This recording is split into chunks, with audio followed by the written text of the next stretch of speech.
কিংবদন্তির কথা বলছি, আমি আমার পূর্বপুরুষের কথা বলছি। তার করতলে পলিমাটির সৌরভ ছিল, তার পিঠে রক্ত জবার মতো ক্ষত ছিল। তিনি অতিক্রান্ত পাহাড়ের কথা বলতেন, অরণ্য এবং সাপদের কথা বলতেন, পতিত জমি আবাদের কথা বলতেন। তিনি কবি এবং কবিতার কথা বলতেন। জিহ্বায় উচ্চারিত প্রতিটি শব্দ শব্দ কবিতা, কর্ষিত জমির প্রতিটি শস্য দানা কবিতা। যে কবিতা শুনতে জানে না সে ঝড়ের আর্তনাদ শুনবে, যে কবিতা শুনতে জানে না সে দিগন্তের অধিকার থেকে বঞ্চিত হবে, যে কবিতা শুনতে জানে না সে আজন্ম কৃতদাস থেকে যাবে। আমি উচ্চারিত সত্যের মতো স্বপ্নের কথা বলছি, উনুনের আগুনে আলোকিত একটি উজ্জ্বল জানালার কথা বলছি। আমি আমার মায়ের কথা বলছি। তিনি বলতেন, প্রবহমান নদী যে সাঁতার জানে না তাকেও ভাসিয়ে রাখে। যে কবিতা শুনতে জানে না সে নদীতে ভাসতে পারে না, যে কবিতা শুনতে জানে না সে মাছের সঙ্গে খেলা করতে পারে না, যে কবিতা শুনতে জানে না সে মায়ের কোলে সে গল্প শুনতে পারে না। আমি কিংবদন্তির কথা বলছি, আমি আমার পূর্বপুরুষের কথা বলছি, আমি বিচলিত স্নেহের কথা বলছি, গর্ভবতী বোনের মৃত্যুর কথা বলছি, আমি আমার ভালোবাসার কথা বলছি।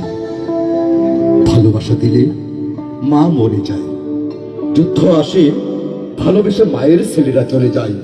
আমি আমার ভাইয়ের কথা বলছি, যে কবিতা শুনতে জানে না সে সন্তানের জন্য মরতে পারে না, যে কবিতা শুনতে জানে না সে ভালোবেসে যুদ্ধে যেতে পারে না, যে কবিতা শুনতে জানে না সে সূর্যকে হৃৎপিণ্ডে ধরে রাখতে পারে না।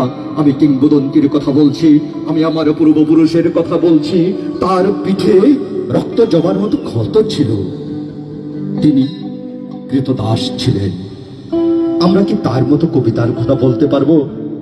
আমরা কি তার মতো স্বাধীনতার কথা বলতে পারবো? তিনি মৃত্তিকার গভীরে কর্ষণের কথা বলতেন, অবগাহিত ক্ষেত্রে দুগ্ধবতী শস্যের পরিচর্যার কথা বলতেন। তিনি কবি এবং কবিতার কথা বলতেন। যে কর্ষণ করে তার প্রতিটি স্বেদবিন্দু কবিতা, কর্ষিত জমির প্রতিটি শস্য দানা কবিতা। যে কবিতা শুনতে জানে না শস্যহীন প্রান্তর তাকে পরিহাস করবে, যে কবিতা শুনতে জানে না সে মাতৃস্তন্য থেকে বঞ্চিত হবে, যে কবিতা শুনতে জানে না সে আজন্ম ক্ষুধার্ত থেকে যাবে।